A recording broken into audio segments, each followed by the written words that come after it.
Auksas-sidabras.lt. Kai aukso kainos pradės kilti, visi norės žinoti, kas dedasi. Na, atsakymas labai paprastas. Mes sukuriame per daug dolerių. Kodėl viskas tai brangu? Aš jums pasakysiu, kodėl. Todėl, kad jie nuolatos spausdina vis daugiau ir daugiau valiutos. Nuolatos. Vienas bruožas apie valstybę, kuri nuvertina savo valiutą. Apie valstybę, kuri pereina prie popierinės valiutos, toji valiuta visuomet susinaikina. Michaelas Malonis ir Robertas Kiyosakis, gruodžis 2007. Istorijos tėkmė, aukso bei sidabro vertė periodiškai atsistato. Tai tikrai įdomu stebėti. Šie metalai automatiškai gauna didesnę vertę, kai visuomenė pabunda ir jų vertė proporcingai išauga visos įspausdintos valiutos atžvilgiu. Aš tai kartoju jau keletą metų. Sidabras yra didžiausia galimybė, kokią man teko kada nors regėti. 80 metais reikėjo 1000 uncijų sidabro, kad galėtumėte nusipirkti vidutinės kainos namą šeimai. Ta diena ateis ir vėl, kai tai nutiks, namas kainuos tikriausiai mažiau nei 500 uncijų. Norite įsigyti vidutinės kainos namą šeimai iš karto be jokių papildomų mokėjimų, be jokių rankpinigių su 100% pinigų srautu? Atsidėkite $8000 šiandien, jūs galėsite tai padaryti. Tai tiesiog iš naujo pasikartojanti istorija. Jei turėsite sidabro, nelaikykite grinųjų. Teisingai, grynieji yra šiukšlės. Pakartokite. Grynieji yra šiukšlės. Jei suprasite tai, tuomet visa jūsų mąstysena pasikeis. O kokios gerosios naujienos? Birželis 2009. Mes esame Naujojoje Zelandijoje, tai paskutinė stotelė turtingojo tėčio ture. Keliavau kartu su Robertu Kiyosakiu, dalyvaudamas kaip mentorius turtingojo tėčio renginiuose Kvala Lumpūre, Singapūre, Australijoje ir Naujojoje Zelandijoje. Kokia neįtikėtina kelionė ir koks pribloškiantis vaizdas. Naujoji Zelandija yra tiesiog fantastiška. Oklandas yra labai gražus. Ši galimybė nesitęs amžinai. Istorijoje pasitaiko tos trumpos akimirkos, kurios praeina. Žvelgiant iš istorinės perspektyvos, jos praeina tiesiog akimirksniu, kai saugiausia vieta, kokia tik gali būti. Vieta, į kurią žmonės veršiasi, norėdami apsaugoti savo finansinę gerovę ekonominės krizės metu. Auksas ir sidabras. Jie buvo saugiausia investicija jūsų finansams pastarosius 5000 metų. Istorijoje pasitaiko tos trumpos akimirkos, kai jie vienu metu tampa ta turto klase, kuri turi didžiausią perkamosios galios prieaugio potencialą ir dabar mes esame viename iš šių momentų. Kas kartą, kai jie padidina valiutos pasiūlą, o dabar jie tai daro gigantiškais kiekiais, tai kur nors sukelia didelį burbulą. Manau, kad kitas didelis burbulas bus žaliavų ir tauriųjų metalų rinkoje. Kodėl investuoti į auksą ir sidabrą? Popietė su Michaelu Maloniu. Popieriukai. Aš išvykau turėdamas krūvą ganėtinai bjauriai atrodančių popierėlių su negyvų vyrukų atvaizdais ant jų, kurie yra iš Jungtinių Amerikos valstijų. Ir tada atvykęs į Kvala Lumpūrą, Malaizijoje, išsikeiti juos į gražesnius popierėlius su kitų žmonių atvaizdais. Nežinau, ar jie gyvi, ar mirę, ar panašiai. Ir tada išvyksti iš ten, atvyksti į Singapūrą ir iškeiti juos į gražius popierėlius, kurie turi... Dabar jie turi mažus langelius, pro kuriuos gali žiūrėti, vandens ženklinimus ir panašiai. Ir tada nukeliauja į Australiją ir išsikeiti juos į... Jie turi šiek tiek įspūdingesnės spalvas ant savo valiutos, kas man labai patinka. Manau, jog amerikietiška valiuta atrodo nevykusiai ir yra atsilikusi. Mes dar tik vejamės pasaulį lyginant su apsauga nuo valiutos padirbinėjimo, kuri jau yra kitose šalyse.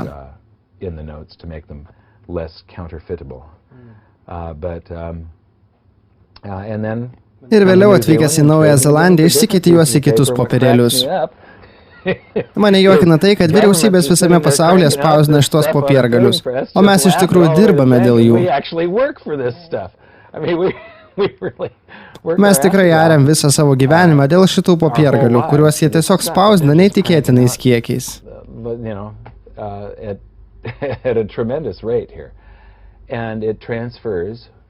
Mūsų tikrasis turtas matuojamas mūsų laiku. Tai mūsų darbas ir laikas, kurį turime savo gyvenime įvairiems dalykams kurti. Ir jie gali gauti dalį to laiko ir darbo už dyką, tiesiog spausdinami šį popierių. Tai neįtikėtina. Valiuta ir pinigai. Tai skambė šiek tiek keistai kai kuriems žiūrovams, bet aš bandau pabrėžti skirtumą tarp valiutos ir pinigų. Valiuta turi būti mainų priemonė. Mes turime gebėti pirkti ir parduoti daiktus jos pagalba. Ji turi būti apskaitos vienetų. Turi būti nešiojama. Turi būti dali. Tai reiškia, jo gali duoti grąžos. Ilgamžė ir lygiavertė. Tai reiškia, kiekvienas doleris mano kišenė yra vertas to paties, kaip ir doleris tavo kišenė. Jokio skirtumo tarp jų. Pinigai turi pasižymėti visomis šiomis savybėmis ir šalia viso to, jie turi išsaugoti vertę per ilgus laikotarpius. Ronas Polas, JAV kongreso narys, jei ši moneta nuskęstų su laivu dabar arba prieš 500 metų ir tu ištrauktum tai iš gelmių, ji būtų labai vertinga, kolekcinė vertė ir grynoji aukso vertė. Jei doleris nuskęstų, paskandintum tai jūros dugne ir kam tai rūpės. Žinote, doleris praranda nuo 5 iki 10% savo vertės per metus. Kadaise doleris buvo vertas aukso. Tai neįtikėtina. Tam prireikė nueiti ilgą kelią ir įvykdyti daugybę labai smulkių pakeitimų, kad patektume ten, kur esame šiandien. Bet iš esmės, kadaise mes naudojame auksą ir sidabrą kaip pinigus ir tada jie sugalvojo popierinės aukso ir sidabro reprezentacijas. Visa valiuta JAV ir daugumoje kitų šalių buvo keičiama į auksą ir sidabrą. Kadaise JAV ant mūsų valiutos buvo parašyta, jog buvo padėtas indėlis į Jungtinių Amerikos valstijų iždą už $100 auksinėmis monetomis, kurios bus grąžinamos savininkui to pareikalavus. Galėdavai nueiti į bet kurį banką, trenkti savo valiutą ant stalo ir pareikalauti savo pinigų, savo aukso ir sidabro, ir jie privalėdavo jums tai duoti. Tuomet buvome taip vadiname klasikinėme aukso standarte, kuris prasidėjo 1873 Vokietijoje ir sulig 1900 beveik visos pasaulio valstybės rėmėsi šiuo aukso standartu, kur mes turėjome tam tikrą kiekį aukso ižde ir buvo sukurtas tam tikras kiekis popierinių banknotų, kurie buvo lygus aukso kiekiu esančiame ižde. Taigi, valiuta buvo pilnai padengta auksu. Šiandien, pirmą kartą žmonijos istorijoje, visas pasaulis naudoja dekretinę valiutą nepririštą prie nieko. Žodis dekretas reiškia vyriausybės įsakymą arba potvarkį, kuris galioja tik todėl, kad vyriausybė jį palaiko.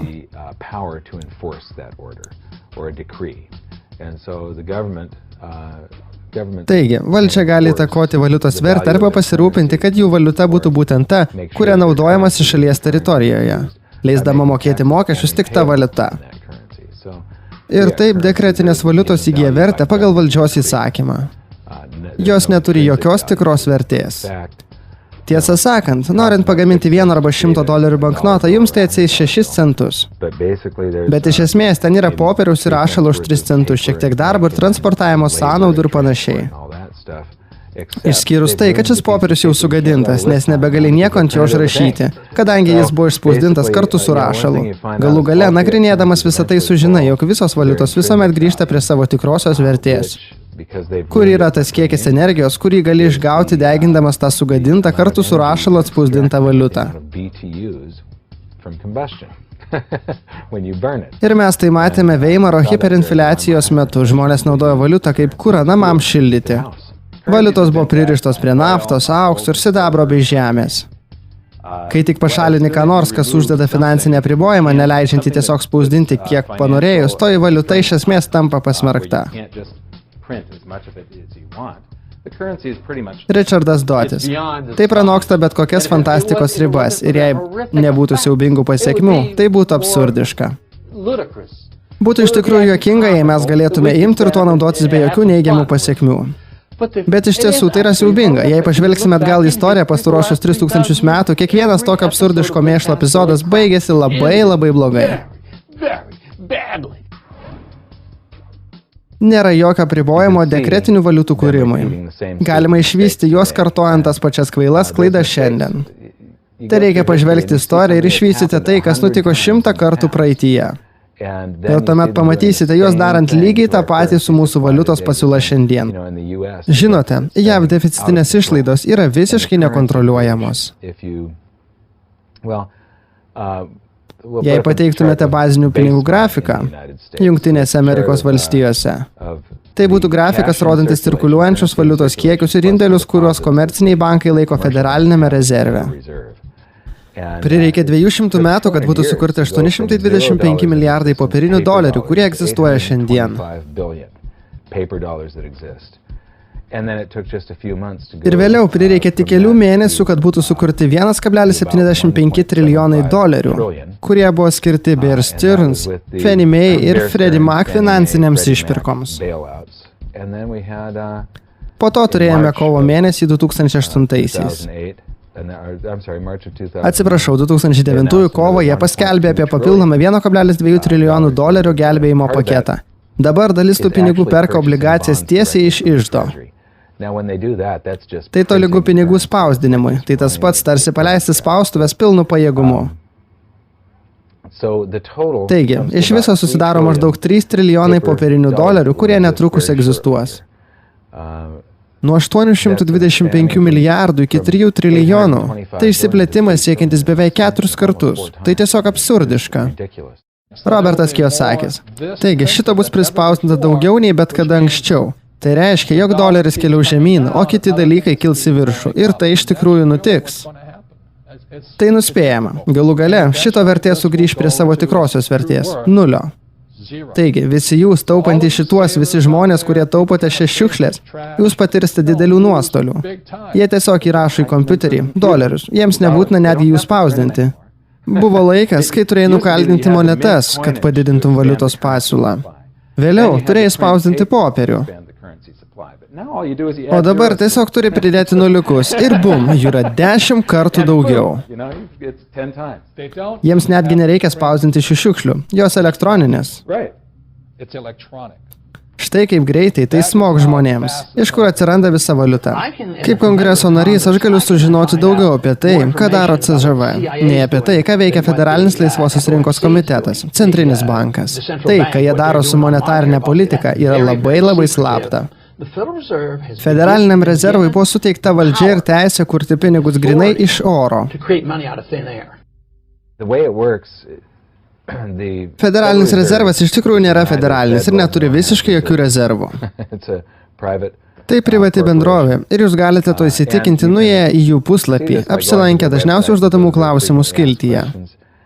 Pirmas klausimas, ar Federalinis rezervas yra privati įstaiga ir jie pateikia labai miglotą atsakymą. Jeigu skaitysite tarp eilučių, iš esmės jie sako, na ne, bet gal ir taip, nors ne, tačiau taip, bet garantuotai ne. Ten taip parašyta. Tada antras klausimas, ar Federalinis rezervas turi akcininkus? Atsakymas taip, ir pagal įstatymą jiems išmokami 6% dividendų ir aiškiau negali būti. Taigi, atsakymai į antrą klausimą slypi atsakymas į pirmąjį. Nėra jokios federalinės agentūros, kurie turėtų akcininkus. Jei juos turi, tuomet jie yra privati. Būdas, kuriuo jie sukuria valiutą, iždas sukuria gražius popierėlius su rašalu ant jų, vadinamus obligacijomis, ir iš esmės tai yra skolos lakštai. Jie pasiskolins kažkiek pinigų iš kažko ir obligacija patvirtins, kad aš tau skolingas grąžinti tai, ką pasiskolinau, plus palūkanas po 30 metų už tam tikrą procentą. Federalinių rezervų bankas atsiveria savo seną didelę čekių knygelę, kurioje nieko nėra. Jie bankrutavę. Jie nieko neturi, sąskaitos likutis – 0. Ir tada išrašo čekį už $100. Arba šiandienos atveju už trilijonus. Jie išrašo tą čekį, duoda iždui ir taip atsiranda valiuta. Iždas paskirsto valiutą į skirtingas valdžios atšakas. Vyriausybė įsivėlė į kelis karus, finansuoja deficitinės išlaidas tam, kad čia Jungtinėse valstijose vadiname privilegijuotomis išlaidomis. Tokiems dalykams kaip tiltams vedantiems į niekur ir panašiai. Galų gale šie pinigai atsiduria vyriausybės darbuotojų rankose, samdinių rankose ir taip toliau. Ir šie pinigai atsiduria privačiuose bankuose. O tuomet pasirodo dalinio rezervo bankininkystės stebuklas. Tarkim, už kiekvieną dolerį, kurį jūs pasidedate į savo banko sąskaitą, kiekviena valstybė turės savo rezervo reikalavimus. Bet Jungtinėse Amerikos valstijose daugybę metų mes turėjome 10% rezervo reikalavimą einamosioms sąskaitoms. Jei pasidedate valiutą į einamąją sąskaitą, bankas gali paskolinti. Jei pasidedate $10, bankams leidžiama paskolinti 9 ir paprastai ta paskola atsiduria žmogaus, kuris nori ką nors įsigyti rankose. Jis perka namą ir pasirašo sutartį. Būtent taip jie skolinasi pinigus. Jie pasirašo tą sutartį, paima tos $9, perka namą ir tie pinigai atsidurs namo pardavėjo einamojoje sąskaitoje. Ir kadangi tie pinigai yra einamojo sąskaita pagal 10% rezervo reikalavimą, bankai gali pasiskolinti 90% iš šio indėlio ir visą tai atsiduria naujame indėlyje, tada vėl skolinama 90 ir taip toliau. Iš kiekvieno $10 sukuriami 100 naujų, naudojantis dalinio rezervo bankininkystę. Ir iš čia atsiranda didžioji dalis valiutos pasiūlos. Seniau, jei norėdavai pasiskolinti pinigų, turėdavai nueiti į banką ir pasiskolinti juos iš žmonių, kurie taupo pinigus. Dabar niekas to nebedaro. Žmonės nelabai taupo ir pinigai, kuriuos pasiskolinė, atsiranda ne iš taupančių, jie atsiranda iš banko. Kaip kad tu ir sakai, jie sukūrimi ant smūgio, kai tu pasirašai savo vardu ant paskolos dokumento. Ir vienas dalykas, dėl kurio nirštu, yra bankų rezervai. Jų rezervai nepadidėjo nei centų per 10 metų. Tai tie patys $41 milijardas. Yra $41 milijardas bankų rezervuose prieš kiek trilijonų? Tik 7% mūsų pinigų pasiūlos turi 10% rezervą. Tai reiškia, jog yra 0,7% grynųjų padengti likusiems 99,3%.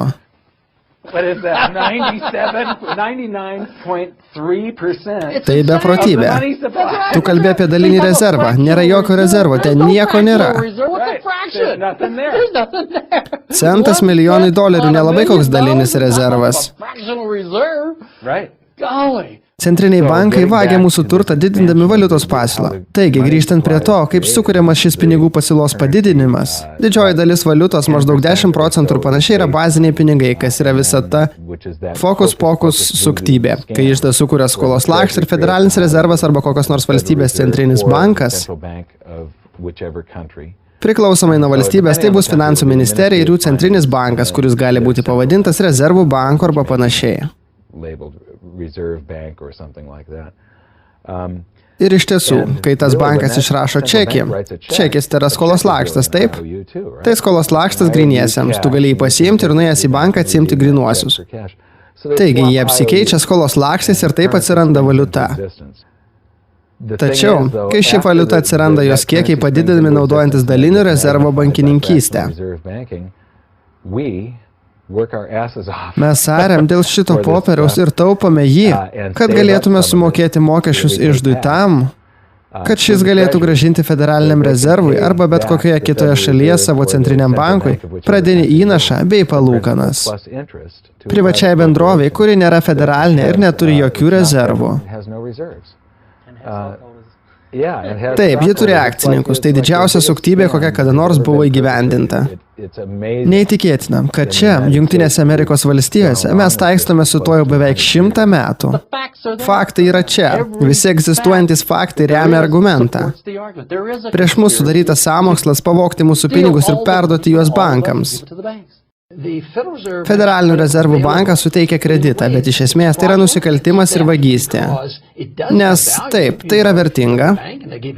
Jei nueisi į banką ir jie duos $1 000 000, mes visi juos paimsim. Bet jie tampa vertingais tik praskedžiant kažkieno kito valiutos vertę.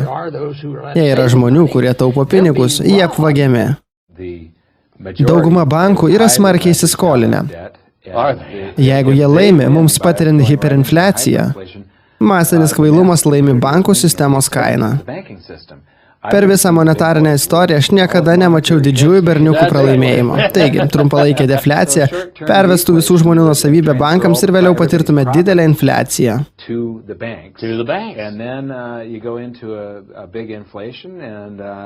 Vėl mažieji vyrukai pralaimi ir bankai laimi. Yra žmonių, kurie mano, jog būtent šis sąmokslas priverčia visą sistemą veikti, jog būtent tai yra jos esmė. Ir su tuo sunku ginčytis. Visa tai nekontroliuojama.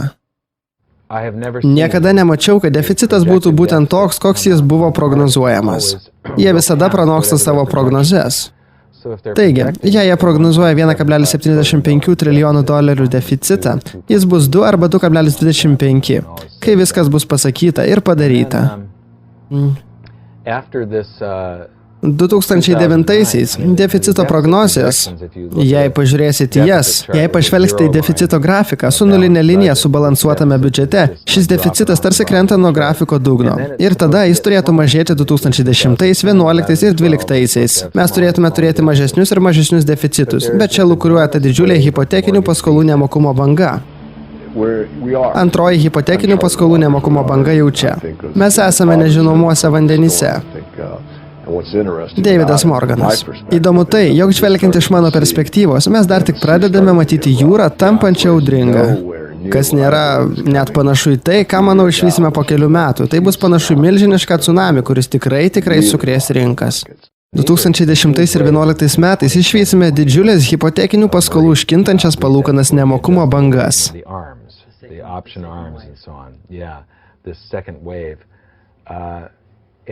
Ir būtent tai sukėlė šią krizę pačioje pradžioje. Tačiau šį kartą jie tikriausiai neleis tiems žmonėms patirti turto arešto. Jie jos išpirks, o tai reiškia, jog deficitinės išlaidos tik padidės 10 ir 11 metais. Jie nieko negali padaryti dėl šito. Jau per vėlu. Svarbu, kokie protingi esate jūs. Jei manote, jog tie tipeliai išgelbės jūs ir jūsų šeimą, manau, jums teks susidurti su labai skaudžia realybė. Vienas dalykas, jei federalinis biudžetas yra deficitinis, tačiau papildomi asignavimai pranoksta biudžeto deficitą ir todėl iš esmės mes išleidžiame $600 milijardų kasmet vien tik tam, kad papildomai finansuotume rinką. Jie teigia, kad biudžeto deficitas siekia 200 ar 318 milijardų dolerių, bet viskas, ką turite padaryti, kad pamatytumėt, koks yra tikrasis deficitas, yra pažiūrėti tai, kiek buvome skolingi praeitais metais. Teisingai, ir tai yra maždaug $600 milijardų. Manau, tai buvo 750. Tai verčia mano galvą suktis. Tiesiog veda iš proto. To negali būti. Kodėl mes esame vieninteliai, kurie tai suprantame? Jie juda link žaidimo pabaigos, nes pinigai, kuriuose skolinasi, pradeda judėti eksponentiškai, dvigubėja vis greitesniu ir greitesniu tempu ir ateis momentas, kai šis žaidimas baigsis. Kadangi jūs skolinsitės tiek daug pinigų kas metą apmokėti palūkanoms už pasiskolintus pinigus, kad turėsite patirti hiperinfliaciją. Ši kreivė yra vienas iš tų dalykų, kuris visuomet man nedavė ramybės. Problema susijusi su eksponentinėmis kreivėmis. Anksčiau ir vėliau jos pradeda judėti tiesiai iki begalybės. Jos prasideda gražiai ir palengva. Nieko tokio, mes skolingi keletų centų daugiau. Po kiek laiko toje kreivė tampa vis statesnė ir statesnė ir jūs turite skolintis vis daugiau ir daugiau pinigų. Kol staiga patirite hiperinfliaciją, nes nėra kito kelio. Jei jūs nehiperinfliuosite pinigų pasiūlos, jis sugrius. Ką jūs darysite? Aukso vertė visada atsistato padidėjusios valiutos pasiūlos atžvilgiu. Per visą žmonijos istoriją, kas kartą, kai visuomenė sukurdavo krūvą valiutos vienetų, tarkim, jie pradeda su tam tikrų kiekių pinigų savo visuomenėje. Auksų ir sidabru. Vėliau jie išleidžia reprezentacijas auksų ir sidabrai, pavyzdžiui, popierinius raštelius arba monetas maišytas su paprastais metalais, pavyzdžiui, vario. Ir jie padidina pinigų pasiūlą. Auksas ir sidabras tiesiog ramiai guli. Guli ir laukia, kol visuomenė susivokia. Žmonės pradeda jausti infliaciją kainose, kurią sukėlė valiutos pasiūlos infliacija. Tikroji infliacija yra valiutos pasiūlos infliacija. Kylančios kainos tai yra monetarinės infliacijos simptomas. Tuomet jie skuba įsigyti aukso ir sidabro, siekdami apsaugoti savo perkamąją galią. Jie pakelia šių metalų kainą tiek, kad jie atsistato padidėjusios valiutos pasiūlos atžvilgiu. Tai netikėtinas procesas. Ir aš jums tai pademonstravau savo knygoje Turtingo tėčio patarėjo investavimo į auksą ir sidabrą vadovas. Ten yra keletas grafikų. Mes turime objektyvios informacijos iš Federalinio rezervo ir taip pat turime šiek tiek informacijos iš Veimaro hiperinfliacijos laikų, kuomet auksas pabrango nuo 100 markių už unciją iki 87 trilijonų markių už unciją. Žvelgdami į Federalinio rezervo duomenis išvystė, kad aukso kaina istorijoje visuomenės valia ir laisvoji rinka tai daro vėl ir vėl ir vėl. Jie pakelia aukso ir sidabro kainą. Jie viždė esančio aukso vertė ėmė kilti 1934 metais, kol galų gale jo vertė buvo lygi visų tuo metu egzistavusių popierinių dolerių, kurie žadėjo išmokėti auksą jums to pareikalavus vertei. 80 metais tai pasikartojo dar kartą. 71-ieji Niksonas nutraukė Bretono Woodso sistemą. Per visą pasaulio istoriją to dar niekada nebuvo nutikę. 1971 metais Jungtinės Amerikos valstijos kartu su Niksonu įtikino visą pasaulį pakeisti auksą ir sidabrą į popierinius pinigus. Į tai. Grynieji yra šiukšlės. Mes turėjome atsisakyti Bretono Woodso sistemos, nes JAV saugyklos iš esmės buvo ištuštėjusios. Aš įsakiau iždo sekretoriui Connelly laikinai nutraukti dolerio keitimo į auksą ar kokį nors kitą rezervinį turtą. Išskyrus tuos kiekius ir tik tais atvejais, jei tai pasitarnautų monetarnio stabilumo ar svarbiausiams JAV interesams. Kadangi Bretono Woodso sistema privedė pasaulį prie dolerio standarto, visos pasaulio valstybės buvo pririšę savo valiutas prie dolerio. Doleris buvo pririštas prie aukso už $35 už unciją. Tai yra visos valiutos buvo pririštos prie aukso tarpininkaujant doleriui ir jos nesvyravo. Valiutų rinkoje nebuvo kintančių valiutų kursų. Visos valiutos išliko pririštos prie aukso tarpininkaujant doleriui. Kai atrišome dolerį nuo aukso 71 metais, kai Niksonas uždarė aukso langą, visos valiutos tapo laisvai svyruojančiomis arba, kaip aš jas vadinu, laisvai krentančiomis aukso atžvilgiu. Jos iš tiesų nesvyruoja. Doleris buvo vertas 1/20 aukso uncijos, šiandienis vertas 1/1000 uncijos ir pakeliui link mažiau nei 1/1000 uncijos. Kai atrišome dolerį nuo aukso, auksas pakilo nuo 35 iki $200 už unciją 74-aisiais. Po to nukrito iki $100 76 antroje pusėje ir tada pakilo iki $850 už unciją 80-aisiais. Viename iš kitų grafikų savo knygą aš parodžiau, kad šis kainų pokytis galų gale padengė visą JAV pinigų pasiūlą. Taip vadinama pinigų bazė, jau egzistuojančius popierinius dolerius. Kai kaina buvo maždaug $400 ar $500 už unciją, viso išdesančio aukso vertė buvo lygi visiems tuo metu egzistavusiems popieriniams doleriams. Was equivalent to all the gold, all the paper dollars that existed. Taigi, buvo metai, kai galėjome grįžti prie aukso standarto. Vėliau, kai kaina siekė $600 ar $650 už unciją, buvo galima padengti ir neapmokėtas kredito sąskaitas. Dauguma žmonių nežino, kad kai jie atsiskaito kreditinę, eina į restoraną ir pavalgo, arba eina į maisto prekių parduotuvę ir ką nors perka su savo kreditinę, kai jūs atsiskaitote ją, padidinate pasaulio valiutos pasiūlą. Bankas jums nieko neskolina. Jie sukuria įrašą buhalterinėse knygose ir jūs sukuriate valiutą. Jūs sukūrėte valiutą ir ją išleidote, tačiau leidote bankui pareikalauti palūkanų iš jūsų, tarsi jie būtų davę jums savo pinigus, nors viskas, ką jie padarėte, buvo įrašas jų buhalterinėse knygose. Tai irgi ganėtinai gera apgavystė. Svarbus dalykas čia yra tai, kad kai valgote restorane arba apsipirkinėjate parduotuvėje, perkate drabužius ar panašiai. Kai atsiskaitote kreditinę, tie doleriai, kuriuos sukūrėte jūs, keliauja į einamąją sąskaitą lygiai taip pat, tarsi būtumėte atsiskaitę popieriniais doleriais. Ir jie cirkuliuoja tol, kol kažkas juos sutaupo ir apmoka savo kreditinės kortelės skolas. Taigi, savo knygoje aš pabrėžiu, kad būtinai traukti neapmokėtą apyvartinį kreditą kaip pinigų bazės dalį šiam matavimui, kurį aš darau ir kuris parodo, kaip auksas atgauna savo vertę. Visuomenės valia ir laisvoji rinka atstato aukso vertę, kad išlygintų skirtumą tarp padidėjusios valiutos pasiūlos ir aukso kainos. 80-aisiais buvo maždaug 3 mėnesiai, kai aukso kaina dengė visą neapmokėtą apyvartinį kreditą ir bazinius pinigus, abu. Ir buvo metai, kai galėjome sugrįžti prie aukso standarto. Savo knygos pabaigoje aš pateikiu tą patį grafiką ir parodau valiutos pasiūlos padidėjimą, kuris vyko nuo tada. Šis procesas, arba kažkas labai panašaus į jį, vyko nuo 407 metų prieš Kristų su pirma didžiąja infliacija Atėnuose. Ir tai nutiko keletą kartų Romoje. Buvo keletas hiperinfliacijų didžiosios Prancūzijos revoliucijos metu, bet tai kartojasi vėl ir vėl ir vėl šioje planetoje. Tai nėra taip tiksliai veikiantis mechanizmas, tarsi tiksintis laikrodis, bet tai itin patikima. Kai vyriausybė išnaudoja savo valiutos sistemą, auksas atgauna savo vertę. Savo knygos pabaigoje aš parodžiau, jog aukso kaina turėtų būti $7,300 už unciją tam, kad istorija vėl pasikartotų ir įvyktų tai, kas nutiko šimtus ir šimtus kartų jos eigoje. Tačiau valiutos pasiūla, baziniai pinigai tiesiog sprogsta, neapmokėtas apyvartinis kreditas viršijo $2 trilijonus pirmą kartą šiais metais. Taigi, tam, kad istorija pasikartotų šiandien ir auksas vėl padengtų tą valiutos pasiūlos dalį, kurią dengia 80-aisiais, 34-aisiais ir 23-aisiais Veimaro Vokietijoje ir,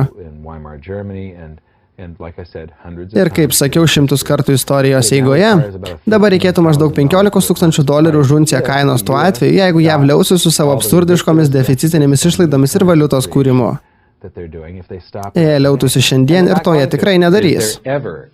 Ar per visą istoriją kada nors buvo bent viena vyriausybė, kurie galėjo spausdinti valiutą ir skolintis turtingumo link? Nebent laikinai. Aš sakyčiau, kad mes esame tame laikotarpyje dabar. Mes laikinai esame labai turtingi, nes vis dar išlikęs pasitikėjimas JAV doleriu. Ir sakyčiau, kad praėjus 30 metų nuo tada, kai doleris tapo grynai dekretiniais pinigais nuo 71-ųjų. Mes laikinai turėjome naudos visą tai darydami, bet ilgalaikėje perspektyvoje aš nemanau, jog yra bent vienas pavyzdys. Kuo ilgiau tai tęsis ir kuo labiau tai plinta, tuo labiau tikėtina, kad viskas baigsis didžiulė infliacija. Jasonas Homelis. Visos apgavystės baigėsi gana greitai. Todėl manau, kad praeitie kartais matėme tokias parabolinės kreivės, kylančias į viršų aukso kainoje arba net labai greitą vertės atsistatymą. Todėl, kad kai valiutos pradeda mirti, žmonės praranda pasitikėjimą šią klastotę. Žmonės nebėgs pirkti aukso ir sidabro apimti masinės panikos. Žinote, tai staigus. Kai tai nutinka, tai būna staigus racionalumo antplūdis veikiantis rinkas ir sulaikyti racionalias mintis yra sunkiau nei bet ką kita. Tai ne žmonių pamišimas dėl aukso ir sidabro, jie tiesiog pabunda iš savo popierinių pinigų sapno. Ir lygiai taip pat kaip Enron buvo klastotė ir staiga sugriuvo, taip žlugs ir mūsų doleris. Kiekvienas ekonominis debesis turi sidabrinę prošvaistę. Istorijos tėkmė aukso bei sidabro vertė periodiškai atsistato, tai tikrai įdomu stebėti. Šie metalai automatiškai gauna didesnę vertę, kai visuomenė pabunda ir jų vertė proporcingai išauga visos išspausdintos valiutos atžvilgiu. Ir šį kartą turime lygiai tą pačią mažą 2 milijardų uncijų aukso krūvelę, kuri buvo 1980-aisiais. O sidabro krūvelė sumažėjo nuo 2,2 milijardų uncijų iki 300 milijonų. Šiandien yra 8,3 kartų daugiau aukso nei sidabro, kurį investuotojai gali įsigyti. Noriu, kad įsiklausytumėte į tai, ką jis ką tik pasakė. Aš tai kartojau keletą metų. Sidabras yra didžiausia galimybė, kokią man teko kada nors regėti. Didesnė nei nekilnojamas turtas, didesnė nei bet kas kitas. Turto pervedimas, kuris vyksta dabar, yra milžiniškas. Tai didžiausia galimybė žmonijos istorijoje, nes tai bus didžiausias turto pervedimas žmonijos istorijoje. Niekada anksčiau viso pasaulio valiutos nebuvo dekretinėmis valiutomis tuo pačiu metu. Tai yra pirmas kartas, kai tai nutiko. Ir auksas pardavinėjimas laisvai kaip atskira prekė ar pinigai. Dabar aukso vertė pradėjo vėl kilti popierinių valiutų atžvilgių, tačiau šį kartą tai įvyks pasauliniu mastu ir šį kartą mūsų laukia popieriaus pūga.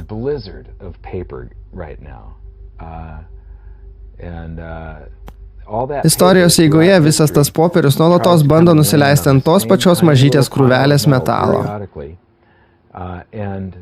Sidabro krūvelė yra 1/10 dydžio tos, kuri buvo 80-aisiais paskutinį kartą, kai sidabras pasiekė $50 už unciją. Šiandien jis siekia maždaug $15 už unciją. Sidabras yra vienas labiausiai nuvertintų dalykų, kokie tik yra. Jo šiandien yra taip mažai. Pastaruosius 3 ar 4 metus matėme iškastinio sidabro pasiūlos matuojant. Jei matuoji kaip naudojamo kiekio procentą, kiek jo sunaudojame.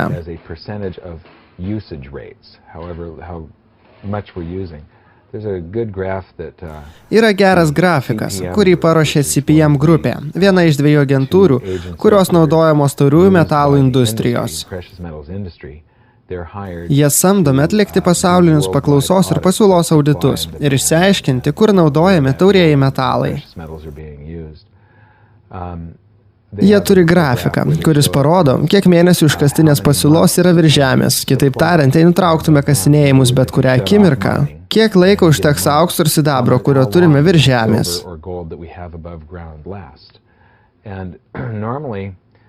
Prieš 1960-uosius mes turėjome maždaug 10-20 metų ir daugiau pasiūlos. Per 80-uosius, 70-uosius ir 80-uosius pasiūla tarsi svyravo tarp 2,5 ir 5 metų ir tada 90-aisiais ėmė kristi.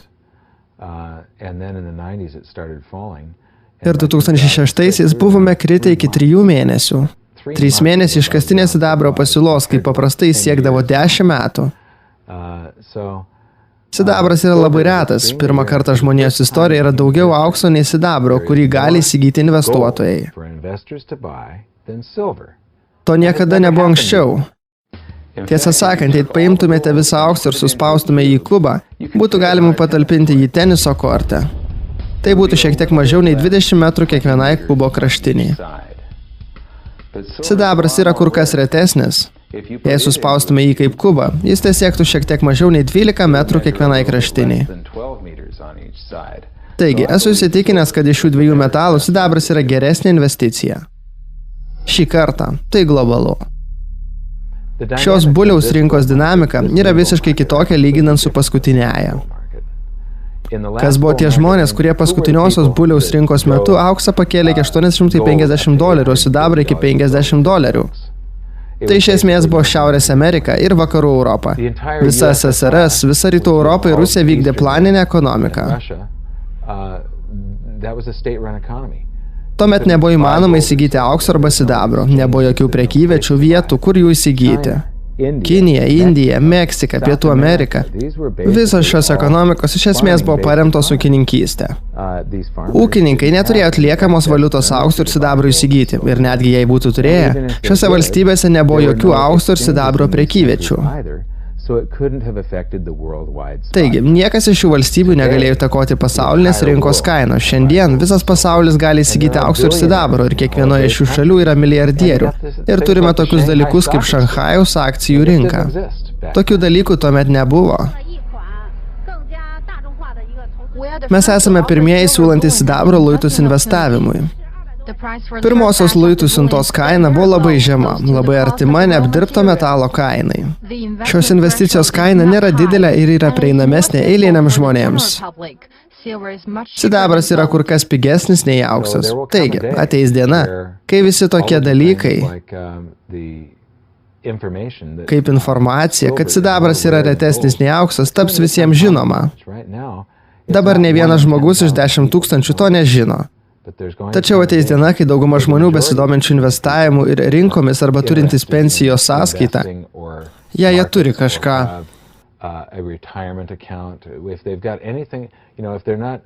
Jei nebadaujantis Afrikos gyventojai kažką žinos apie auksą ir sidabrą ir jie sužinos, kad sidabras yra retesnis už auksą. Kaip manote, kas bus su sidabro kaina, kai tai nutiks? Džeimsas Turkas. Jei patirsime valiutos žlugimą, kaip kad tai yra nutikę skirtingose vietose visame pasaulyje, žmonės veršis tauriųjų metalų link ir tauriųjų metalų kaina bus tokia, kokios dabar negalime įsivaizduoti. Gali būti, jog bus prieita prie tokios situacijos, kad žmonės nebenorės priimti dolerių mainais į savo auksą ir sidabrą. Nesvarbu, kiek nulių jie turės. Sidabras yra industrinis taurusis metalas. Skirtumas tarp aukso ir sidabro yra tas, jog auksas yra kaupiamas, sidabras yra suvartojamas. Sidabras yra industrinis taurusis metalas. Jis naudojamas mobiliuosiuose telefonuose, paprastuose telefonuose, kompiuteriuose, elektros lemputėse, visur. Kuo labiau žengsime informacijos amžių, tuo daugiau sidabro naudosime.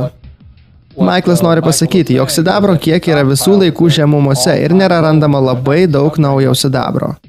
Sidabras yra labiausiai šviesą atspindintis elektriškai laidus ir labiausiai termiškai laidus elementas.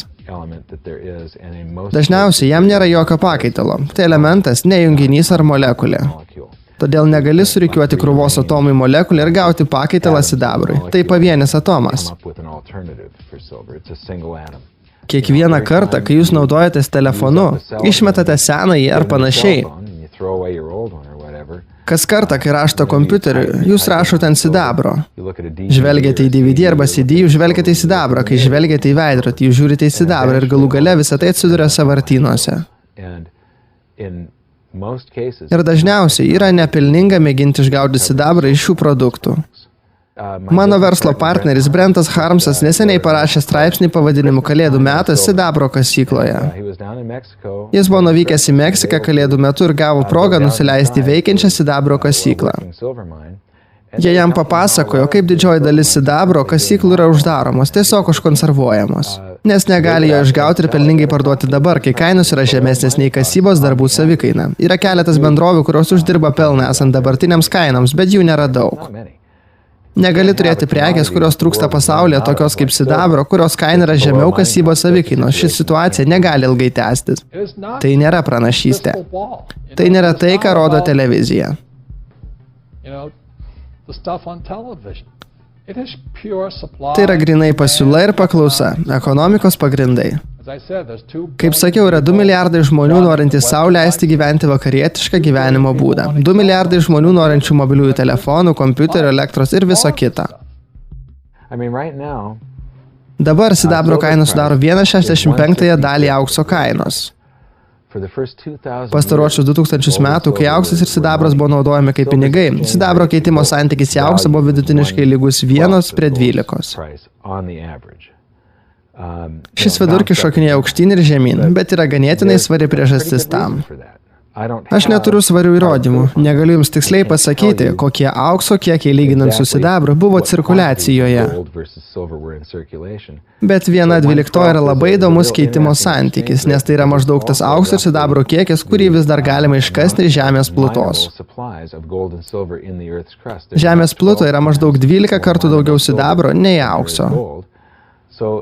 Jį iškasus, tuomet vidutiniškai cirkuliacijoje būtų maždaug 12 kartų daugiau sidabro nei aukso. Tai buvo tiesiog laisvoji rinka ir taip vadinamas kainos nustatymo mechanizmas, kurie nustatė, kiek aukso ir sidabro buvo cirkuliacijoje. Aš naudoju Floridos ūkininkus kaip pavyzdį, nes ten yra auginama daug Jungtinių Amerikos valstijų apelsinų. Taigi, vienais metais jie užaugina per daug apelsinų ir pasiūla labai išauga, o paklausa vis dar ta pati. Kainos turės kristi, kol apelsinų sultis atpigs labiau nei obuolių sultis ir pakankamai žmonių nuspręs gerti apelsinų sultis tam, kad būtų pasiekta pusiausvyra tarp išaugusios pasiūlos ir paklausos. Kitais metais jos aplanko šalnos ir pasiūla smunka. Kainos turi labiau pakilti tam, kad ūkininkai galėtų pelningai išparduoti apelsinus ir sumažintų paklausą, kad čia atitiktų pasiūlą. Tai neįtikėtinai efektyvus mechanizmas, nereikalaujantis jokios protinės veiklos. Tai visų operacijų vykstančių visuomenėje suma. 2 žmonės bandantis nuspręsti kažko kainą. Taigi, manau, kad pirmus 2000 metų tokios rinkos kainos priežastis buvo tiesiog kainos nustatymo mechanizmas. Išaiškinantis, kokie kiekiai aukso ir sidabro buvo prieinami tuo metu. Dabar sidabro vertė siekia 1,65 aukso vertės, tačiau yra maždaug 8 kartus daugiau aukso nei sidabro, kurį investuotojai gali įsigyti. Tai nėra teisinga. Laisvoji rinka tai pakoreguos. Kaip ir sakiau savo knygoje, jei jie nustotų spausdinti valiutą šiandien, tai reiškia, kad aukso kainos pakiltų iki $15 000 už unciją, bet sidabras. Aš manau, jis turėtų pakilti iki maždaug 10:1 santykio prieš auksą. Jis turėtų prašokti kas kartą, kai kažkas išeina iš savo ritmo, tam tikrą kryptimi grįždamas į savo vėžes, jis pranoksta savo standartinę normą. Kuo didesnė disharmonija, tuo labiau pranokstama norma. Jei sidabras pakils iki logiško 10:1 santykio, jo kaina pakils iki $1500 už unciją.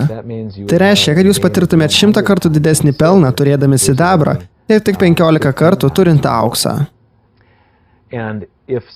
Sidabras išliks retesnis nei auksas netgi kainos viršūnėje. Taigi yra tikimybė, jog išvystė sidabrą ir tai visiškai realu. Aš negarantuoju, jog tai nutiks. Sidabro kaina gali būti aukštesnė nei aukso daugybę kartų. Yra tikimybė, jog sidabras taps 5 ar 8 kartus brangesnis už auksą. Teorija yra tokia, jog dėl sidabro retumo, o retumas ir suteikia daiktams vertę. Jis gali būti kur kas vertingesnis nei auksas, super mega kainos šuolio metu, kuris galėtų ir turėtų įvykti. Tam, kad paskatintų sidabro kasybos darbus. Ši galimybė nesitęs amžinai. Istorija pasitaiko trumpų momentų, kurie, žvelgiant iš istorinės perspektyvos, prabėga tiesiog akimirksniu. kai saugiausia vieta, kokia tik gali būti, vieta, į kurią veržiasi žmonės savo finansinį gerovę apsaugoti ekonominių krizių metu, auksas ir sidabras. Jie buvo saugiausia investicija jūsų finansams pastarosius 5000 metų. Istorijoje pasitaiko retų momentų, kai jie vienu metu tampa ta turto klase, kuri ir turi didžiausią perkamosios galios prieaugio potencialą. Ir šiuo metu mes esame viename iš tų momentų ir nežinau, kodėl kas nors nenorėtų investicijos, kuri yra pati saugiausia, kokia tik gali būti. Vienintelė investicija, kuri per pastaruosius 5000 metų nebuvo nukritus iki nulio ir kuri turi didžiausią perkamosios galios prieaugio potencialą. Ir viskas vien dėl pasaulio vyriausybių neatsakingumo. Žinote, JAV didina savo masinės deficitinės išlaidas ir spausdina valiutą. Kai mes spausdiname ir praskiedžiame savo valiutos perkamąją galę, kai praskiedžiame dolerio vertę, kas nutinka valiutos kursui, pavyzdžiui, čia, Naujojoje Zelandijoje? Kivi doleris pakyla, JAV doleris krenta ir eksportas iš Naujosios Zelandijos į JAV sumažėja. Taigi, siekiant padidinti eksportą, jūs taip pat turite spausdinti. Ir šiuo metu kiekviena vyriausybė pasaulyje tai daro. Jos nepavijo Jungtinių Amerikos valstijų masinių valiutos spausdinimų, kurį neseniai pradėjome skirdami finansinės išpirkas Fannie Mae bei Freddie Mac ir panašiai. Bet jei žiūrėsime į valiutos kūrimą, aš rodžiau šį grafiką Sidnėjaus auditorijai. 60 metais buvo 6,7 milijardo Australijos dolerių, dabar yra 1,2 trilijono Australijos dolerių. Tai 180 kartų daugiau Australijos dolerių. Tas pats yra su M2 valiutos pasiūla Kinijoje. Jų valiutos pasiūla tiesiog sprogo dviženkliais tempais kasmet. Yra krūva popieriaus, visos pasaulio valstybės juda link. Jei nubraižytume grafiką, valiutos spausdinimas yra eksponentiškas. Tai reiškia, kad auksas ir sidabras galų gale atsigriebs už visą tą popierių ir atgaus savo vertę. Bet kol kas jie kurį laiką guli ir laukia. Ir po to judėjimas prasideda tarsi staiga. Ir tai yra jūsų galimybė. Tai yra tas didžiulis turto pervedimas.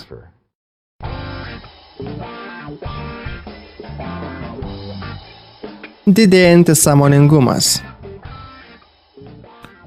Tikrai prireikia šios ekonominės krizės, kad žmonės pradėtų busti. Žmonės jaučia, jog kažkas čia ne taip. 2006 metais nekilnojamo turto ekspozicijų metu aš kartu su Robertu Kiyosaki užlipdavau ant scenos. Ir sakydavau, pasaulio ekonomikoje kažkas yra labai blogai ir jūs turėtumėte tai jausti dabar. Kiek žmonių jaučia, jo kažkas blogai. Visos rankos auditorijoje pakildavo. Ir tuomet aš pradėdavau kalbėti apie auksą ir sidabrą. Ir būdavau tiesiog užverstas klausimais. Taigi, vien per pastarosius metus žmonės pajuto, jo kažkas pasikeitė. Taigi, žmonės dabar nori to klausytis ir tai didina šios informacijos paklausą. Naujos technologijos ir komunikacijos. Internetas yra pagrindinė priežastis, kodėl vietoj 1 iš 10 ar 20 žmonių, žinančių, kad federalinis rezervas yra privatus, dabar tai žino 1 iš 3. Tai yra vienas iš tų dalykų, kuris privers auksą ir sidabrą tiesiog sprogti. Rinkose tai vyksta nuolatos. Kaip ir sakiau, pirmoji fazė, antroji ir trečioji fazė, galutinis sprogimas į viršų, kuris bus milžiniškas. Iš esmės, turime maždaug 10 kartų didesnę populiaciją, kuri gali įsigyti aukso ir sidabro.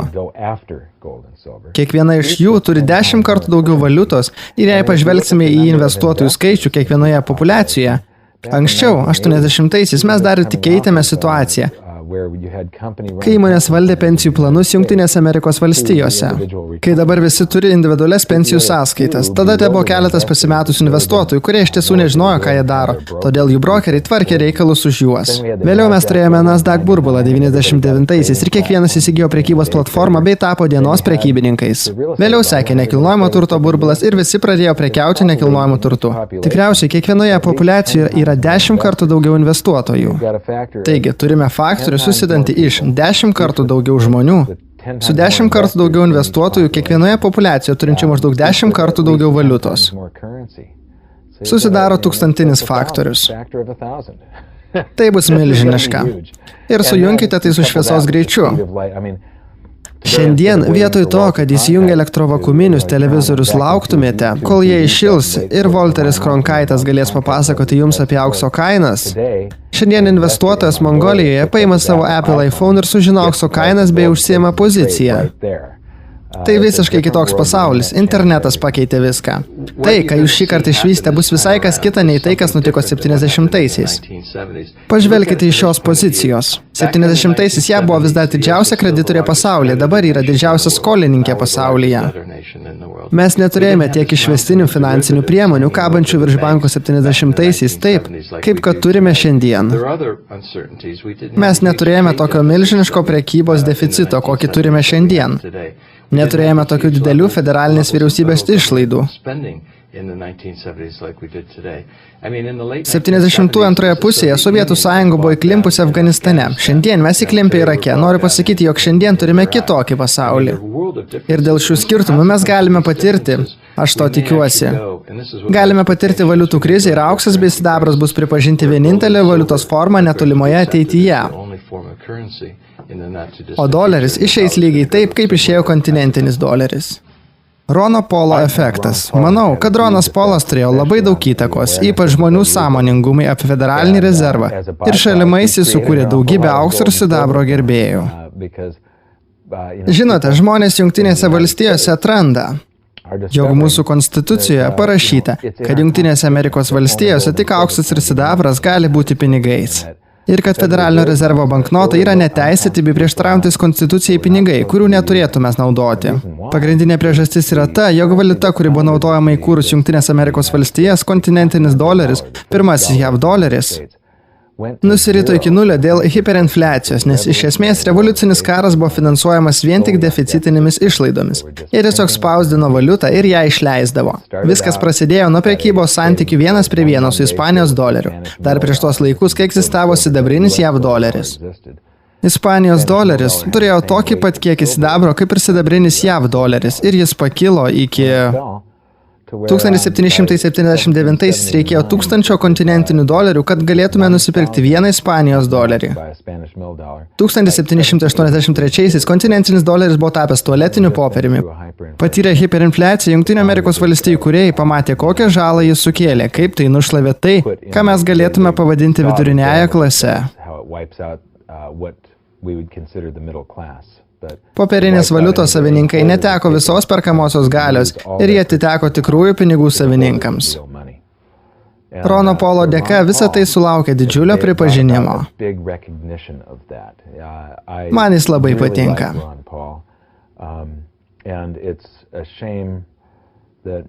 Aš norėjau, kad jis taptų prezidentu, bet tuo pačiu metu ir nenorėjau, nes jis būtų apkaltintas už viską, kas dedasi. Nors iš tikrųjų, tai yra visų prieš tai buvusių prezidentų kaltė, o ypač Džordžo Bušo jaunesnio ir Alano Greenspano. Jie yra tie, kurie tikrai turėtų būti kaltinami dėl šios betvarkės. Ir žinoma, Amerikos visuomenė, kuri leidosi būti įtraukta į šį pasivažinėjimą ir tiesiog plaukė pasroviui. Kaip manote, ką pasakytų šios šalies teigėjai? Turiu galvoje, jei Thomas Jeffersonas ar Andrew Jacksonas sugrįžtų šiandien ir pažvelgtų, kas nutiko jų valstybei, šiai sistemai, kurią jie išdėstė Konstitucijoje. Kokia būtų jų nuomonė apie mūsų visuomenę? Ar manote, jog jie apibūdintų mus kaip socialistus, kaip komunistus? Jie gali panorėti suimti mus ir uždaryti kalėjime, ypač Kongresą.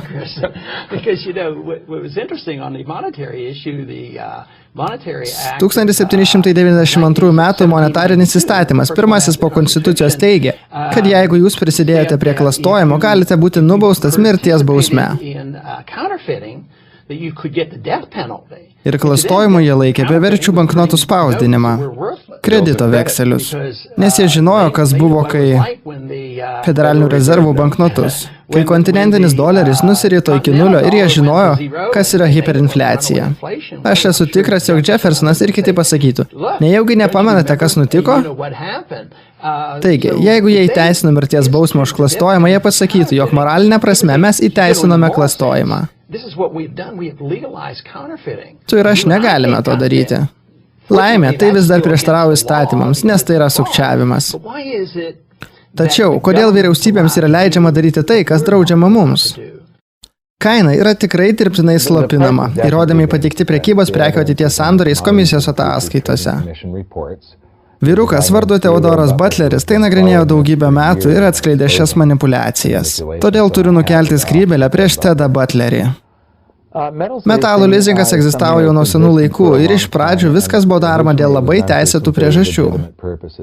Jei kasyklose vyksta ginčas tarp darbuotojų ir valdžios, arba kasykla griuvo, arba dėl kažkokios kitos priežasties darbuotojai negali dirbti, tačiau jau yra pasirašyta sutartis pristatyti metalus ateityje,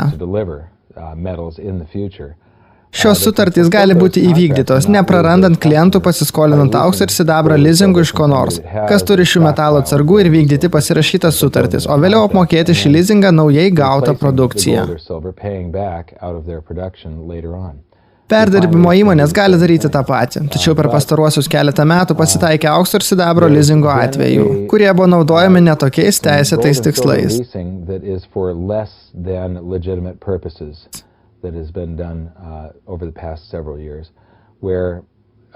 Kai tauriaisiais metalais prekiaujantis bankas pasiskolina lizingų iš vyriausybės, metalai tikriausiai atkeliauja iš federalinio rezervo. Mes neturime svarių įrodymų, bet jeigu apsilankytumėt gata.org, tai aukso antimonopolinių veiksmų komitetas. Tai grupė žaliavų analitikų ir advokatų, kurie atliko įspūdingą darbą rinkdami įrodymus, kurių yra tiek daug, kad bet kuris sveiko proto asmuo pažiūrėjęs į juos prieina prie išvados, kad pasaulio centriniai bankai lizingų skolindavo auksą ir parduodavo jį rinkose.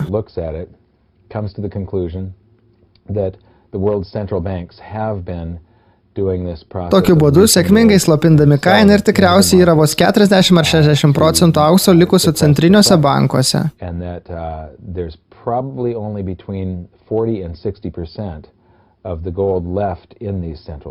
Tai reiškia, jog apytiksliai 40 ar 60% aukso jau yra parduota ir perduota į privačias rankas. Metalų lizingas 101. Vyriausybė arba federalinis rezervas arba kažkas turintis prieigą prie aukso atsargų paskolins lizingų tauruosius metalus bankams, kurie jos parduoda rinkose ir taip nustumia kainą žemyn.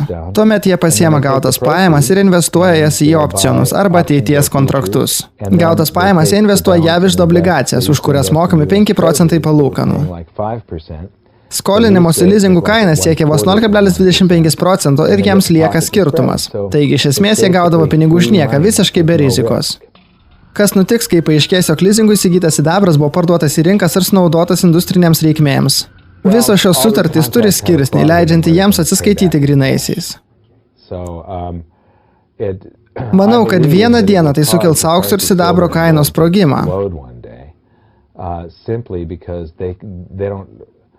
Jei jie turėtų eiti ir nupirkti auksą ir sidabrą atviroje rinkoje ir jį pakeisti, kaina šautų į mėnulį, bet net jei jie to ir nedarytų. Jei būtų atskleista, kad aukso ir sidabro ten nėra,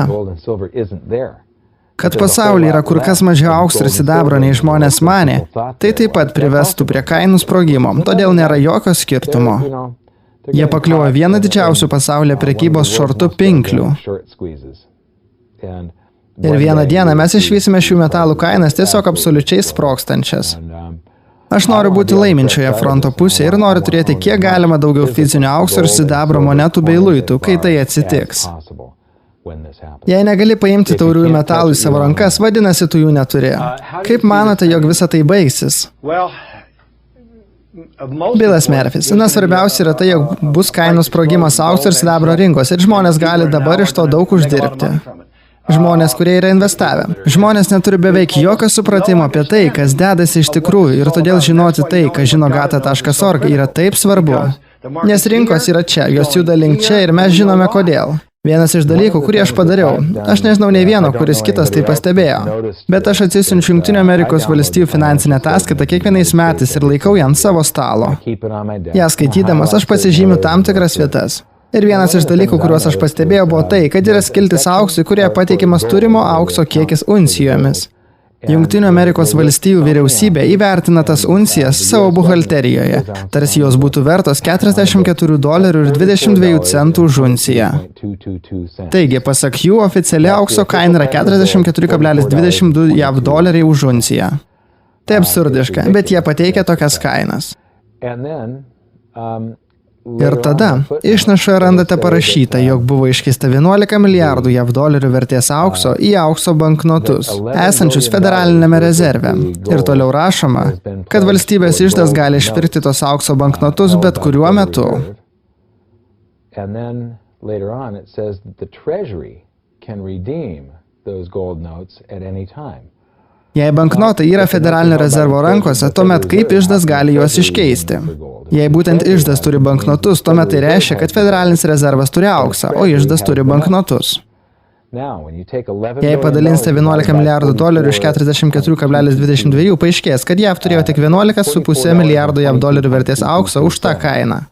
It turns out that the US only had 11,500 million. Ir 11 milijardų dolerių vertės aukso jau buvo atiduota federaliniam rezervui, privačiai bendroviai, kurioje niekas netlieka audito ir jie niekam neturi pateikti ataskaitų. Ir iždas, kuris yra atskaitingas, įrašo tai savo buhalterijoje kaip skolos lakštus. Iš esmės, jie turi tų skolų lakštų auksui. Aš skolingas ir turiu grąžinti tą aukso kada nors.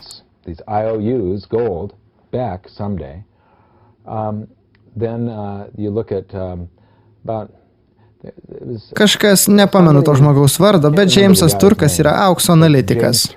Ir vienas iš jam parašysių žmonių parodė, kad Jungtinių Amerikos valstijų iždas 2007 birželį, o gal tai buvo 2007 gegužę, showed that the US Treasury in June of 2007, or maybe it was May of 2007, jie pakeitė aukso buhalterijos apskaitos būdus savo knygose.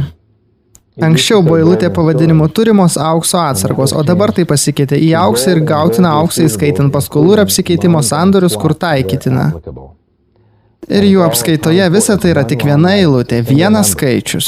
Taigi, savo buhalterijoje jie registruoja gautiną ir turimą auksą kaip vieną skaičių. Tai juodoji buhalterija, bet kurios įmonės ar akcinės bendrovės vadovai už kažką panašaus galų gale atsidurtų kalėjime. Tai yra tokia tipo apskaita, kuris užlugdė Enron ir panašu, kad ją vyriausybė daro tą patį. Taigi, JAV iždo auksas buvo perduotas federaliniam rezervui. Mes matom visus lizingo kiekius. Jei pažvelgsime į pasiūlą ir paklausą, bei į tai, kaip kinta kaina, kasmet rinkose parduodama daugiau aukso, nei jo yra išgaunama. Kasyklose ganėtinai ženklių kiekių. Šis aukso perteklius turi iš kažkur atsirasti. Ir ši advokatų ir prekių analitikų grupė, gata.org, atliko įspūdingą darbą. Ir aš tikiu viskuo, ką jie sako apie manipuliavimą aukso kainomis. Ir aukso lizingas yra didelė šios manipuliacijos dalis. Manipuliacija ETF fondais. Kita šios manipuliacijos pusė, mano manimu, yra prekyba ETF fondais. Jei ketinate investuoti į auksą ir sidabrą, prašau atidžiai išnagrinėkite šios dalykus prieš investuodami bent centą į juos. Peržvelkite jų aprašus esančius vertybinių popierių prekybos komisijos dokumentus ir peržiūrėkite jų konspektus. Ir visą tai perskaitykite su įtarimu. Nuolat savęs klausdami, kaip šie žmonės galėtų mane apgauti. Armijos geriausių advokatų pasaulyje, kurie dirba didžiausiams bankams, meistriškai paruošė šios dokumentus ir daugumoje straipsnių, bus įterptas žodis, kuris straipsniui suteiks dvi reikšmes, priešingą reikšmę nei tai, ką manėte jame esant parašyta, arba visiškai jokios reikšmės.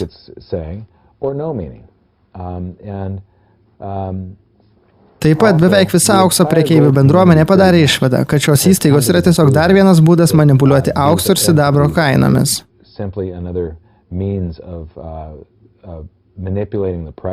Koks gali būti dar geresnis būdas sustabdyti aukso kainų augimą, jei ne įsiurbti didžiąją dalį investicinio kapitalo ir užgautas pajamas nepirkti aukso. Galima imituoti aukso kainos elgseną ateities kontraktuose ir opcionuose, kurie nėra realūs fizinio aukso luitai. Pavyzdžiui, jeigu GLD, tai yra aukso fondų trumpinio simbolis, jei jie turėtų visą auksą, kurį teigia turintys, aukso kaina turėtų būti kur kas didesnė nei yra šiandien. Ir tai yra vienas iš tų dalykų, kurie atrodo itin įtartini visiems tauriųjų metalų prekeiviams. Mūsų įsitikinimu, jie neturi tiek aukso ir sidabro, kurį jie teigia turintys, kad galėtų padengti visus savo įsipareigojimus. Ir jų sutarčių sąlygose yra parašyta, pavyzdžiui, SLV fondas, sidabro fondas, kuris dar vadinamas iShares. Jų prospektos ir vertybinių popierių prekybos komisijos dokumentos yra raštu numatytos sąlygos, kurios apsaugo juos nuo atsakomybės.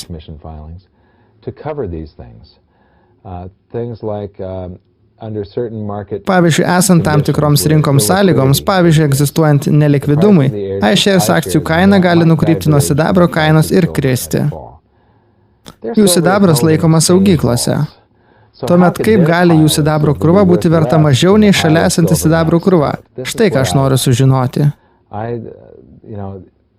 Priežastis, kodėl jie turi šią sąlygą, yra ta, jog jei jie nepirktų aukso ir sidabro, kurį jie teigia perkantis ir tai būtų atskleista, tuomet būtų imtasi veiksmų ir žmonės skubėtų palikti šį fondą. O tada kaina smuktų ir nukryptų nuo sidabro kainos bei kristų. Taigi tokiu būdu jie apdraudė savo statymus tam, kad niekas nebūtų pasodintas į kalėjimą. Taip pat, kalbant apie ETF fondus, aš negaliu suprasti, kodėl kas nors imtų pačią privačiausią investiciją, kokią galima turėti. Kai jūs perkate auksą ir sidabrą, pavyzdžiui, kai perkate juos iš manęs, tai yra privati investicija ir viskas vyksta tik tarp jūsų ir manęs. Vyriausybė nėra informuojama, kad jūs turite tauriųjų metalų. Tačiau jei investuojate į ETF fondus, tada jūs paimate pačią privačiausią investiciją ir atiduodate ją atgal bankams, kurie ir sukėlė visą šį finansinį krachą, žaisdami azartinius žaidimus su jūsų indėliais. Taigi, tai priklauso nuo antros sandorio šalies veiksmų. Jūs turite banką, kuris turės... Jei jūs norite išpirkti tas akcijas, jūs darote pardavimo operaciją savo prekybos sąskaitą ir tada bankas bei finansų brokeriai abu turi kredituoti jūsų sąskaitą ir tik tada galite išsirašyti savo čekį. Kai turite aukso ir sidabro, galite ateiti pas bet kokį tauriųjų metalų prekeivį ir parduoti. Kai kainos šaus į viršų, aš jums garantuoju, kad žmonės norės iškeisti savo namus, automobilius ir panašiai į tauriuosius metalus. Taip nutiko 1980-aisiais ir tai nutiks vėl. Kaip ir sakiau, viskas eina bangomis bei ciklais ir puikiai naujiena yra ta, kad didžiausias turtas yra sukuriamas per trumpiausią laiko tarpą, kai mes patiriame šias krizes. Pirmoji, bet kurios buliaus rinkos stadija yra ganėtinai slapta, kai prasideda tylus supirkinėjimas. Tada antras etapas yra paprastai ilgiausios trukmės ir didžiausio augimo. Galutinis trečias yra smūgis tiesiai į viršų, kai rinka tiesiog juda vertikaliai. Prisiminkite Nasdaq, paskutiniaisiais 3-90 mėnesiais. Rinka tiesiog keliavo vertikaliai ir visi puolė į ją ir visi buvo paskirsti. Bandos visada ateina pabaigoje ir jas visada paskerdžia. Ir tai yra metas, kada norite parduoti. Jūs neturite turėti aukso ir sidabro. Jūs norite turėti juos tol, kol vidutinės kainos namas šeimai kainuos mažiau nei 40 uncijų aukso arba mažiau nei 500 uncijų sidabro. Ir tada norite iškeisti savo auksą ir sidabrą į nekilnojamą turtą, pinigų srautą duodantį nekilnojamą turtą. Nekilnojamas turtas įkainota sidabro. Taip, man atrodo, reikia 816 uncijų sidabro, kad galėtumėte įsigyti vidutinės kainos namą šeimai. Išskyrus tai, kad tada buvo kur kas daugiau sidabro ir mes nebuvome... Aš nemanau, kad praeitas burbulas bus bent kiek panašus į sekantį. Savo knygoje rašiau, jog nenustepčiau sužinojęs, kad reikia mažiau nei 500 uncijų sidabro nusipirkti namą šeimai. Kas yra ganėtinai neįtikėtina, nes jūs kalbate apie... Dovanokite. Kalbate apie tai, jog jums reikia atsidėti maždaug tarp 8-9 tūkstančių JAV dolerių šiandien, kad galėtumėte nusipirkti, iškeisti tai vidutinės kainos namą šeimai, kurie Jungtinėse Amerikos valstijose pasiekė aukščiausią kainos tašką, apie 228 tūkstančius JAV dolerių ir dabar kaina krenta. Ir šiuo metu jie tikriausiai kainuoja apie 200-195 tūkstančius dolerių. Tai nekilnojamo turto brokerių asociacijos duomenys. Bet žinote, jei auksas eis ten, kur aš manau, kad eina ir sidabras nukeliaus iki 10:1 santykio, kuris yra visiškai realus, gali būti, kad jums te prireiks tik 200 uncijų sidabro, kad nusipirktumėte vidutinės kainos namą šeimai. Taigi, šiuo metu kiekvienas 100 uncijų te kainuoja apie $1,500–600 dolerių.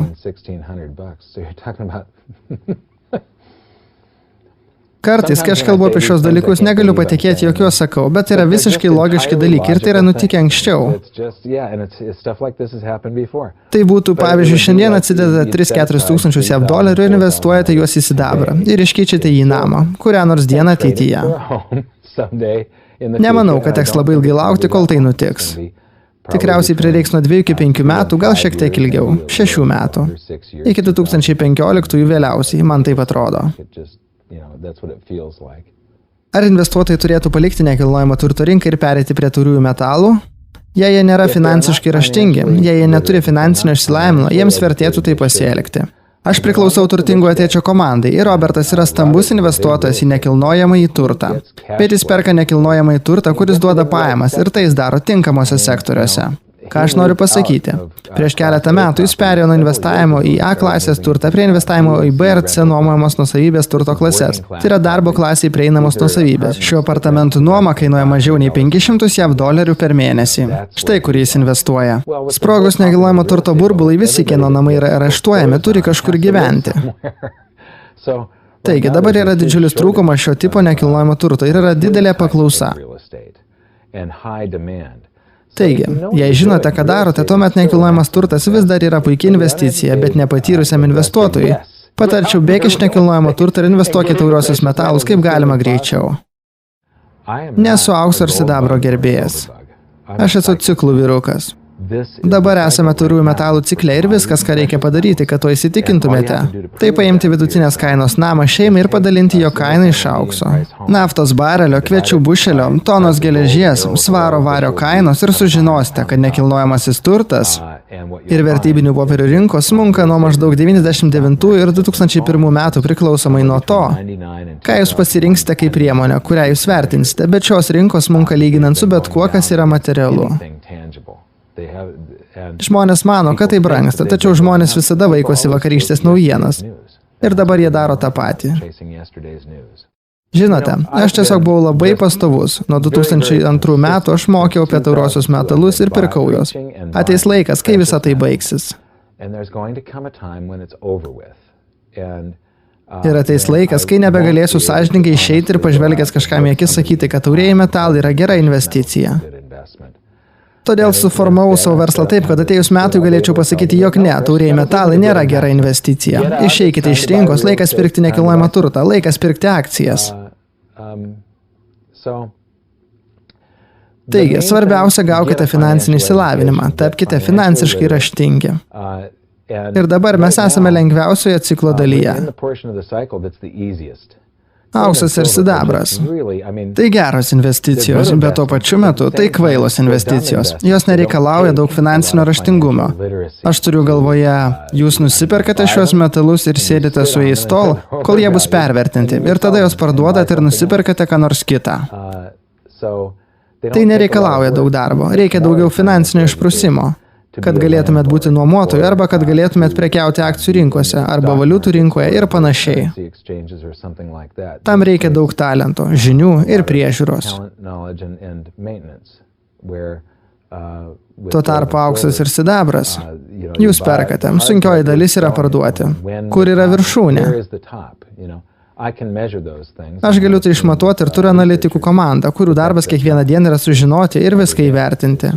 Kad mes galėtume išeiti iš rinkos pačioje jos viršūnė, nes, kaip jau sakiau, mes investuojame pagal verslo ciklus ir nesame brangiųjų metalų gerbėjai.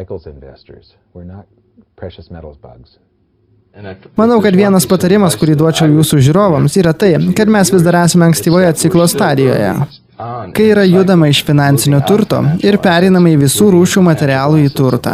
Ir lengviausias būdas įsigyti materialų į turtą yra kaupti aukso ir sidabro atsargas. Taigi, kai pinigai pradės tekėti į auksą, kai aukso kaina pasieks 1500 arba 2000 dolerių už unciją, daug žmonių pradės dairytis į sidabro, kurio kaina tiesieks 50 dolerių už unciją ir pradės pirkti sidabrą.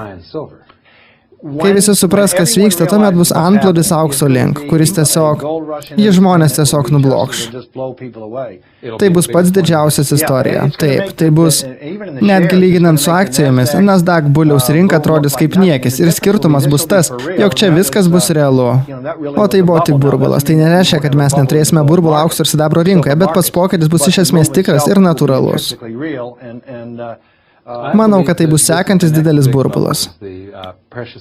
Taurieji metalai ir žaliavos, bet ypač taurieji metalai. Nes pinigų barstymas iš sraigtasparnio, kur jie daro dabar, visi tie sukurti pinigai turės rasti namus. Akcijos turėjo savo burbulą 2000 metais. 2006 buvo nekilnojamo turto burbulas ir kuri kita turto klasė pavirs burbulu. Realus skirtumas yra tas, kad aukso ir sidabro rinkos yra labai mažos. Ir kaip, kad jūs sakot, investiciniai pinigai, įmonės, pensijų fondai ir net plačioji visuomenė, kai jie supras, kas vyksta ir visi mėgins patekti į šią mažą rinką, štai tada išvysime balistinį judėjimą viršun. Taip, neeilinius fejerverkus. Kodėl investuoti į auksą ir sidabrą? Kaip sakiau, istorijoje pasitaiko trumpi momentai, kai saugiausia vieta, saugus prieglobstis investicijoms kiekvieną sekundę paskutiniuosius 5000 metų. Vienintelis dalykas, kuris niekada nenusirito iki nulio ir negali iki jo nusiristi. Kiekviena akcija gali nusiristi iki nulio. Šių trumpo akimirkų metu auksas ir sidabras taip pat tampa ta turto klase, kuri turi didžiausią perkamosios galios prieaugio potencialą. Jei pažvelgsite į 70-ųjų buliaus rinką, nuo 71 iki 80 didžiausią prieaugį turėjo sidabras. Antras buvo auksas, trečioje vietoje nafta. Ketvirtoje vietoje buvo tauriųjų metalų kasyklų akcijos. Negaliu suprasti, kodėl. Žinote, jūs paminėjot, kad žmonės nenori investuoti į auksą ne 10% savo kapitalo. Ir kodėlgi jų brokeriai rekomenduoja 10%, jie rekomenduoja tiek, nes nori užsidirbti pinigų iš kitų 90. Ir tie brokeriai, kurie visą tai sako, juk jie neuždirba jokių pinigų iš aukso ir sidabro. Todėl jie sakys, kad tai pavojinga, kad turite būti atsargus su auksu, neinvestuokite daugiau nei 10% savo portfelio. Kokia krūva mėšlo? Auksas kainavo $35 už unciją 71-aisiais, dabar jis kainuoja apie $1000 už unciją. Ir tam, kad DAO prilygtų tokiam kainų pokyčiui per tą patį laikotarpį, jis turėtų būti virš 26 000 punktų. Tai yra 3,8 kartų aukščiau nei yra šiandien. Viskas laikui bėgant juda iš pervertinto į nuvertintą, iš pervertinto į nuvertintą ir tai, ko jūs tai matuojate, daro grinai priešingą bangos judesį. Jei žiūrėsite į savo namo kainą išreikštą aukso arba nafta, arba aukso kaina įvertinta DAO akcijomis, arba nekilnojimu turtu, jūs pamatysite, kad viskas yra įkalinta šiame vertinimo kanale. Auksas liovėsi judėti žemyn, akcijos ir nekilnojamas turtas nebekyla į viršų. Jie ką tik pradėjo keisti savo judėjimo kryptį. Ir tai tęsis tol, kol auksas bus pervertintas, o akcijos ir nekilnojamas turtas bus nuvertinti. Ir tuomet bus metas išeiti iš aukso ir sidabro rinkos. Mes gyvename laikais, kai vyriausybės piknaudžiauja savo valiutomis visame pasaulyje. Ir todėl auksas bei sidabras atgaus savo vertę ir todėl, kaip sakiau, pasitaiko trumpos akimirkos istorijoje, kai investicija su didžiausiu potencialu perkamosios galios prieaugiu taip pat yra saugiausia vieta, į kurią galite investuoti savo turtą pastaruosius 5000 metų. Neketinu praleisti šios galimybės, leiskite man tai pasakyti. Aš investavau į tai 100%. Aš to visiškai tikiu ir veiksiu pagal savo įsitikinimus. Ačiū. Daugiau informacijos apie investavimą į auksą ir sidabrą galite rasti puslapyje auksasidabras.lt. Filmą vertė Henrikas Šalūga ir Monika Šimkevičiūtė. Įgarsino Gediminas Kalaušis.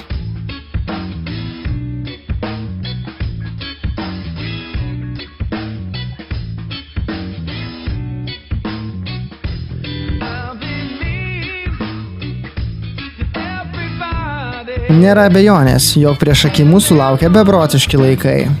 Nuo šio filmo sukūrimo JAV dolerio vertė krito, kol tuo metu aukso ir sidabro kainos kilo vis aukščiau ir aukščiau. Keletas naujų įvykių, kuriuos vertėtų atkreipti dėmesį. Dubajus paskelbė, jog negrąžins savo skolų. Indija neseniai įsigijo 200 tonų aukso. Graikija turi bėdų. Panašu, kad prasidėjo antroji finansinės griūties fazė. Centriniai bankai visame pasaulyje intensyviai maino valiutas ir punktus į auksą. Sidabras kainuoja tik $17 ir vis dar yra nepopuliarus. Kas nutiks, kai žmonės suvoks, jog Jungtinė karalystė bei JAV turi daugiau bėdų nei Graikija? Jūs dažnai kartojate, įsigykite seifą, kiek galima daugiau sidabro ir stambaus kalibro ginklą.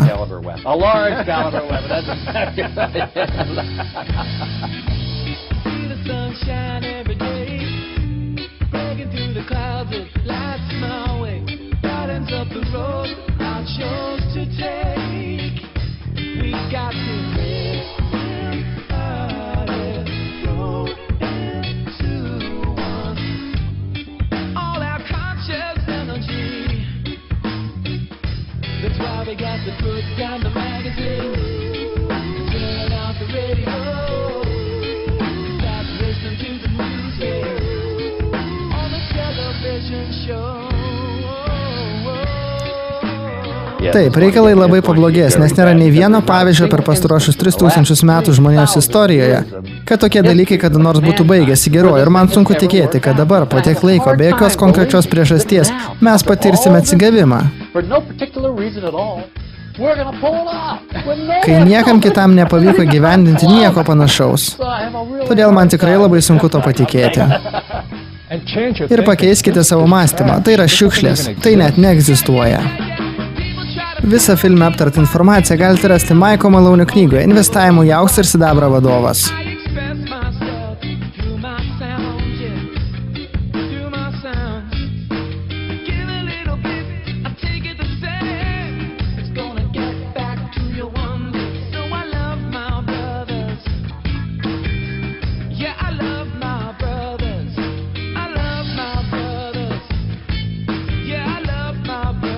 Grynieji yra šiukšlės.